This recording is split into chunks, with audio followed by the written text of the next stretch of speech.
Hello and welcome to the show. I'm back on BeamNG Drive playing around with some more of my automation cars. This one a highly requested vehicle and something that I have always been very curious to know how it would drive. Now, if you've watched my videos on automation from a while ago, you might remember this car. It is powered by a 1040 horsepower V10. Makes a pretty glorious noise. However, unlike most hypercars, this one is front-wheel drive. Yes, this is a front-wheel drive horse. Come on.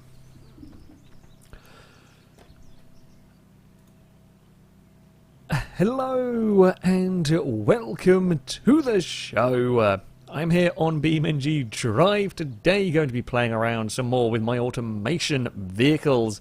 This particular car is a much requested one that I have a go at driving.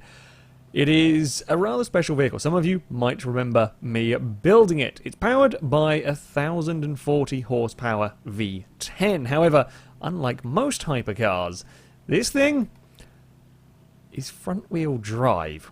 Yes, that is 1,000 horsepower going through the front wheels. Okay, they're a decent-sized front tyre, but that's still a lot of power. That's still an astronomical amount of power for a front-wheel drive vehicle to have to deal with. So, we are going to go for a little bit of a drive and find out if it is even vaguely controllable. On automation, it reckons its top speed is in the 240 mile an hour range, 0 to 60 time about 4.5 seconds. So, you know, we're talking full-on hypercar performance. Maybe not quite the acceleration, you know, being front-wheel drive, it won't quite have the traction potentially for that launch. However, on paper, it is supposed to be very quick. Now, you will notice at the moment I'm driving this with all the assists that I put on the car back when I made it. I'm going to be honest here. This is doing a remarkable job of being controllable. This is doing a remarkable job of being controllable. Now, certainly like all of the high-powered turbo engines that I've built, the lag is tremendous. Actually, not a massively fast revving engine, this one, which, to be fair, will probably help me out. While it does have, you know, quite a kick to the turbos, it's not the most ferocious kick I think I've ever built, and because it might be a little bit delayed at times, that can sometimes be quite helpful. You're not quite getting all of that power immediately. It's not quite overloading the front tires. I've got to say, I thought with assists on, this thing was still going to be an absolute monster when it came to the driving. I thought it was going to be barely controllable. Again, this is 1,000 horsepower going through the front wheels of a hypercar. Yes, of course, it has got fancy suspension and fancy diffs. It's designed to be good to drive. But that's a huge amount of power. That is an astronomical amount of power, and that is very, very controllable. Okay, that is with all of the assists on. I've also just noticed I might want to put some bigger rear brakes. The front brakes are massive, and then the back brakes are barely visible. I think I might have to change that at some point with this car. I think we need, even if it's just for visual sake, even if the numbers and stats go down in automation, I think just for visual sake that needs some bigger rear brakes. Now, assists all turned off. ABS will still be on, but assists all turned off here. We should be able to do a pretty impressive burnout. I mean, yeah, it's going to spin the wheels. Of course it's going to spin the wheels. Up through third, kind of spinning the wheels. I mean, yeah, if I stick my foot down there, there is a lot of understeer and a lot of tyre screech from the car. Oh, we're going to clonk our way over the curb. As you would expect, there is a lot of understeer and wheel spin if you are a muppet with the throttle. I'm amazed at how well you can actually get... Oh, God, that's a bit too fast down there. Bloody hell, we just made that corner. It's a lot more... this is way more controllable than I expected it to have any right to be.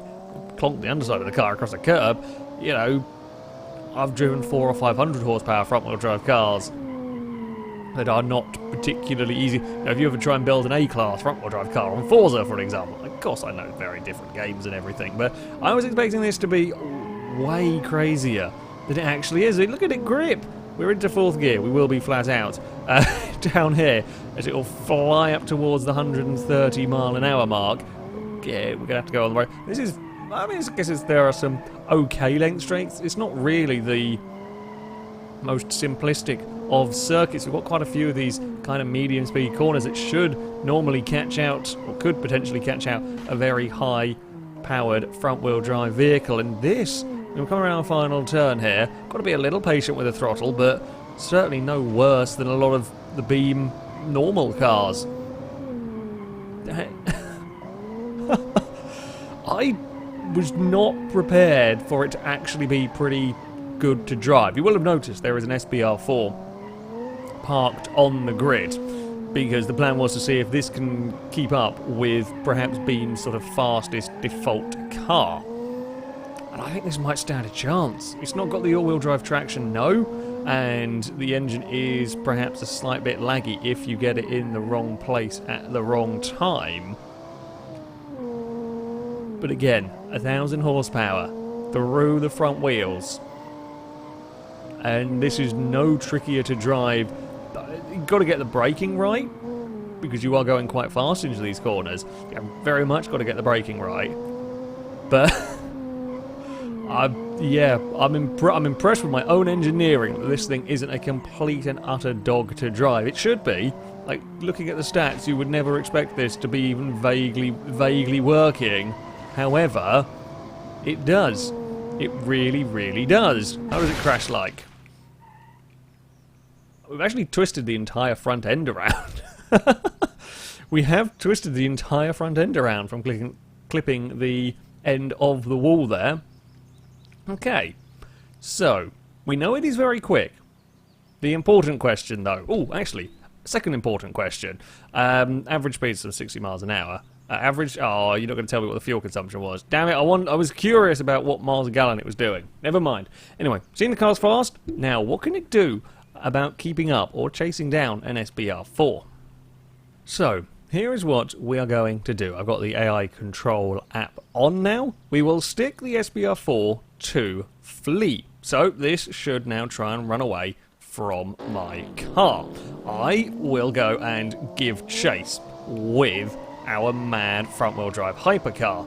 The aim of the game is to try and catch, pass, perhaps not. However, if we can keep up, the AI are, not the best drivers when it comes to Beam. If we can keep up with that car, that is an all-wheel drive, very, very fast twin-turbo version of the SBR4. Hear it going through there. That is not a slow car. If we can keep up and harass the back of the SBR4, we'll see if we can keep up and pressurize him into a mistake. Hell, I think we might even just out-drag him down here. To be honest with you, yeah, we have got the measure. Again, I'll be quicker through the corners. I'm going to have the bravery compared to the Beam AI. But that is not a slow car that we are up against here. And when it gets to the straights... When we get to the straights, we'll match it. When we get to the corners, we can go with it. This thing is incredible. This thing is absolutely incredible. I was, fully, again, I've got no assists on. I've got no traction control, no stability control going on here. Sure, we have got a fancy electronic diff in the front that is probably working wonders. You stick this with an open diff, it probably wouldn't work. Sure, but that thing's got all sorts of high-tech all-wheel drive goodies going on in it. And at just about any point, I could probably find a way past. I certainly had multiple chances earlier on through here. If we do find a way past, the AI will freak out and turn around and so on. Can we have a go at the inside? No, I don't want to clonk into the side. I don't actually know at all where I'm going through these roads. This is really cool. It's really cool. It was really cool until we had a crash. I just clipped a wall. Damn it! Come back! Come back! I'm still working. It's all okay. Ish. It's all okay. Can we still stop the? Oh, we don't really steer very well anymore now. We've lost a tyre. When the front wheels get broken, we then do have some trouble. When the front wheels are gone, there is some trouble. Incoming torpedo! Oh, it was a bit of a fail takedown. Oh, we're both in the gravel trap. Unfortunately, I am very stuck. Downside, if you bury this in the gravel trap with the bodywork a little dinged up, well, the all-wheel drive car can pull itself out. I cannot. Okay. So, new aim of the game. Can I overtake it? Can I overtake the SBR4 without... No crashing from me? Like I said, I know... Oh, but yes, the answer is yes, I can overtake it because he's binned it in a tree. Do you want to try again, maybe, AI? I wasn't even that close to you. Normally they freak out most when you're right alongside or you're right behind them or something. The closer you are, the more they push. I mean, last time we got up here, absolutely fine. What's gone on with you in that tree? I mean, I've captured you. Very, very definitely have captured you there. Okay, maybe we'll just let you get away. We'll give you a second. We'll give you a second to not freak out and hit the same tree. Christ, so, yeah, you've got a pretty good getaway there from me. Typical. First time, absolutely fine. Apparently still had issues, but there we go. Oh, Christ, slow down. So much speed in this car. I think it is safe to say our front-wheel drive hypercar is a surprisingly large success. It is a surprisingly large success here. Again, yeah, sure, a player driving that car will probably take it faster, but considering what I am behind the wheel of, I wasn't expecting this to be anywhere near as good. Here we go. Can we get up the inside? It's kind of matched for acceleration down there. We will get the pass done, and I think he will probably turn around now because I'm ahead and wants to flee. However, the pass has been completed. There is one more test, though. There is one more test for this lunatic vehicle. God, you can see the way it's catching on that SBR4 to find out just how good it actually is. So, the big, important question. Can our vehicle really do 240 miles an hour? It was fast at the race circuit, but of course, that track you're never going to be able to really test the top speeds of the car. Is that 240 mile an hour actually going to be accurate? Is it something that I can achieve? Which is why we've come to the American roads map. There is an awful lot of space here and a lot of very long, and while not exactly straight motorways, there is enough motorways that I should be able to get a good idea of whether 240 is going to be achievable with this car. Now, I am going to be running it with no assists through all of this, so it's probably going to be a little bit sketchy in places. We're up to 130 miles an hour. Absolutely no problem. It's got 6 gears. This car, I mean, obviously, first and second were not very long at all, so I'm hoping we're up to... okay, up to 180. Now look at the airspeed at the bottom rather than the big speedo on the right-hand side. That measures wheel speed, which is not exactly always accurate.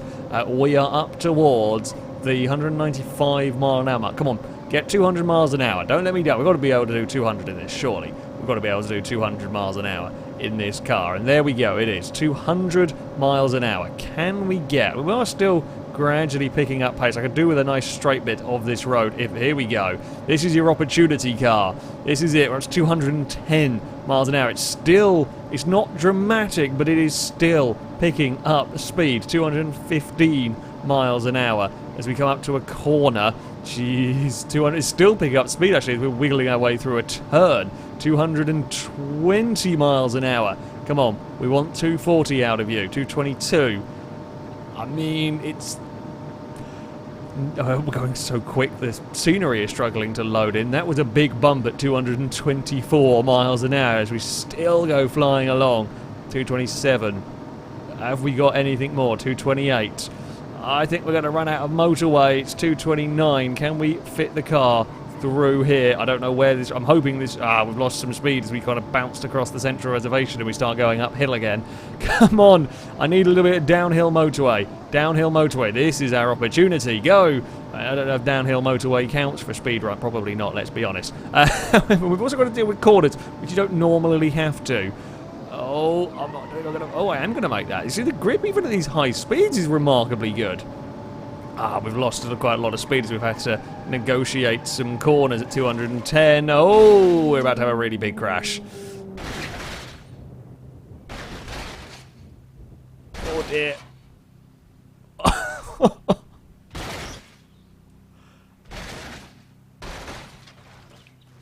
Oh dear. I can see one of the turbos hanging out where the wheel used to be. Yeah, I mean, impact was definitely detected. We got about 7.2 miles in all of that. The cracked rate was about 230 miles an hour. We got up to, with a perfectly straight and absolutely long enough piece of road, 240, possibly doable, to be honest with you. I mean, it was slow going. It was struggling to keep picking up speed. That is for sure. I think there is some... I mean, there's some life in the engine. We've only got one wheel left on the car. Yeah, 240 I think is doable. I think that speed that was, you know, quoted from the car, that seems pretty damn accurate when it gets converted into here.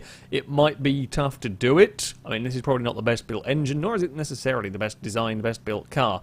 However, that seems pretty accurate. There you can just about see our engine nestled inside there. The turbo, I'm not sure quite where the turbo's having a party on its own over there, is it? Oh no, no, it is connected. I think all the exhausts has come off. That's probably why it looks a bit weird. Potentially. I mean, it's not a nice. It wouldn't not have been a nice place to be in there. Although if we'd done that with a Beam car, it probably wouldn't quite have held up in the same way. That was a big shunt for it. I mean, yeah, speed wise, that's just about there. Handling wise, drivability wise, that is remarkably controllable for a car that really, really shouldn't be. So, I like it. I like it very, very much. There we go. Our front-wheel drive hypercar is a surprisingly good vehicle when it comes to both driving and the speeds quoted, acceleration quoted, etc. seem pretty damn achievable when it comes to actually driving the vehicles in Beam. That, though, is going to be it for this video. Thank you very much for watching, and until next time, a goodbye.